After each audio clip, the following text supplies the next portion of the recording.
Hello and welcome back. Today I'm just going to go over some of the things that I've recently ordered to do my 100% home automated garden from scratch. These are components that I purchased on eBay. I'll also go over some of the software you need to automate your home garden and the LED lighting panels that we are going to make from scratch. Some of the components you need for that, and just so you guys can get stuff together if you guys want to follow along and build these things through this tutorial. This should be fairly quick. So first things first, I bought a solderless breadboard. Like I said, all this stuff is bought off of eBay fairly cheap. The breadboard is used for prototyping when we go to test stuff out and make sure that it's working properly before we assemble it all together. Some jumper cables. These are 120 pins by 20 centimeter DuPont cables. The jumpers, you'll need them to plug into your breadboard and all the other components that you'll need with your Arduino. We'll get to that in a minute. I also opted for this 1.8 inch SPI LCD screen. Therefore we can watch what's going on in our automated grow room real time, anytime. Other things you'll need are digital temperature and humidity sensor modules. This is going to be for the ventilation system. Relay. This one here is a one-channel relay. It's going to be used for the ventilation as well. Real-time clock so that you can have your timer set up for your lighting. We're going to do some fun things with the LCD panels. I'm going to try to simulate sunrise, sunset, light spectrums. Hopefully it works out good. I'm sure there's a lot of better Arduino programmers out there than me that will come up with some interesting ways of doing it. But for now we're just going to try to keep it fairly simple. And another thing that we'll need is thermal conductive glue. We're going to be using this adhesive for doing our LED lights to our aluminum panel that we have. I had a piece of 1/8 inch thick aluminum plate just kicking around out in the shop. That's what I'm going to be using to put my LEDs on as a heat sink, and it will dissipate the heat nicely. But we need a good thermal conductive glue to go in between that.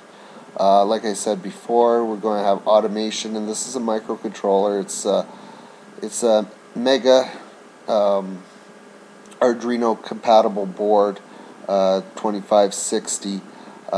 This is pretty much the biggest one that you can get that I'm aware of anyways.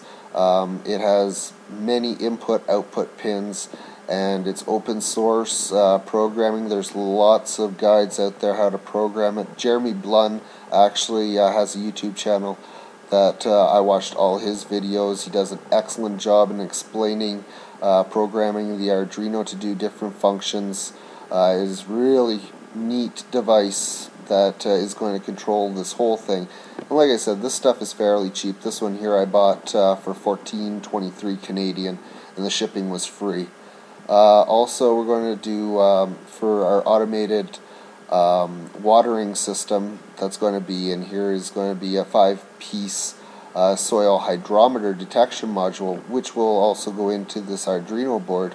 It's going to be controlling some water valve electronic solenoids that we're going to be using to test the moisture in the soil and to open up the waterers whenever it's getting a little dry.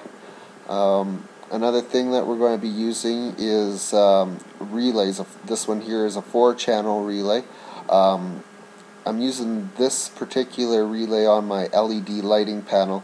What's going to happen is there's going to be each color spectrum. We're going to be using deep red, red, blue, and royal blue in our color spectrum. Each one is going to be controlled by a separate relay. Each relay will turn on at a specific time to simulate sunset and sunrise.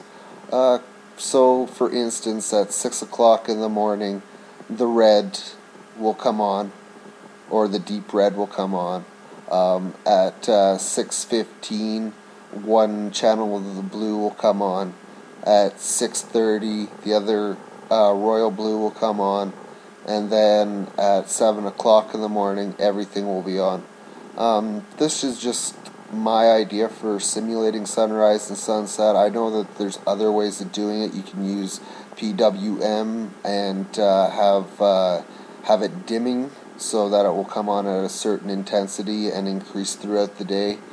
I'm not a programmer by any means. I'm just learning this Arduino programming myself, so maybe in future projects or different LED panels that I'll be using, I'll try that kind of way of doing it.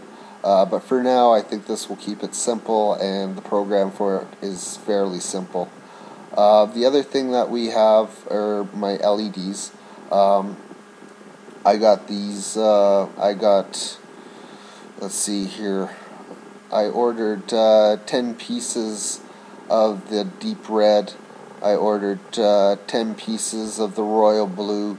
I ordered 10 pieces of the blue, and I also ordered 20 pieces of the just regular red.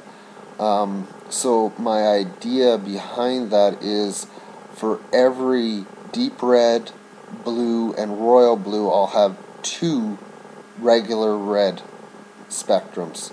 So the color spectrums, like for instance this blue spectrum is 460 to 465 nanometer. The royal blue is 445 to 4455 nanometer. The regular red is 610 to 630, and the deep red is 650 to 660 nanometers.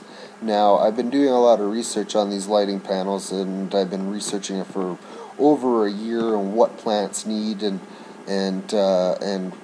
NASA actually has a website dedicated to growing under LEDs. There's lots of YouTube videos. Check it out for yourselves.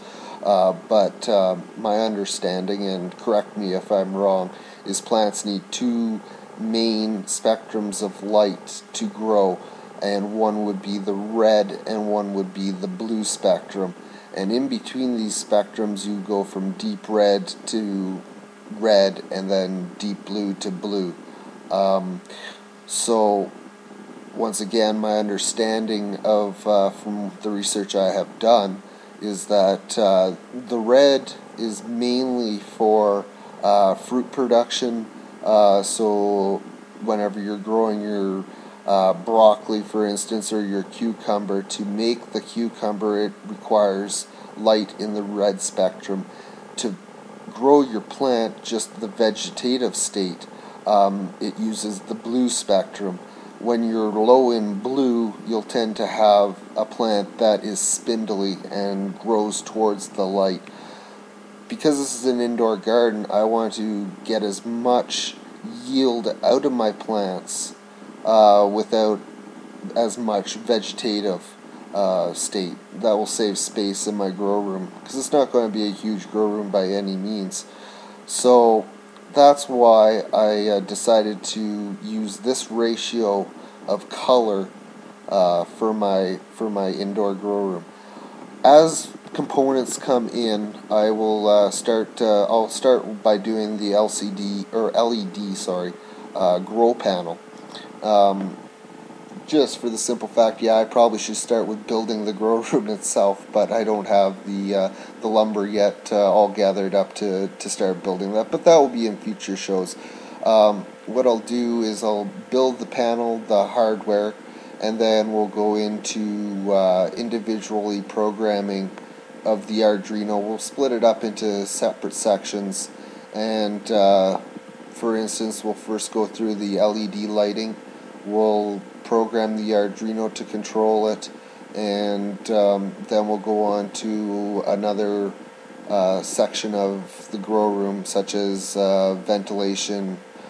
Like I said, please, if anybody has any additional information that they would like to share, I want this to be a learning experience for everybody, Like I said, by no means am I an engineer or construction worker or electronics guru or computer programmer, so any information extra we'll try to all learn together, and we'll take tips and tricks and I'll show it in previous or coming videos. Like I said, I gotta wait for some stuff to come in, and we'll start building the grow lights.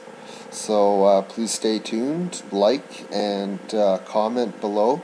Um, and just another thing that we'll be needing for when we get into Arduino programming is we'll have to download the Arduino IDE program. Um, it's this here, I just did a sketch quick just for the water. We'll go through all this, but if you guys wanted to go ahead and download the software, you guys can follow along. It's Arduino IDE. You Google it and you'll find it. And like I said, Jeremy Blunt has his own YouTube channel, and he does a fantastic tutorial on how to program.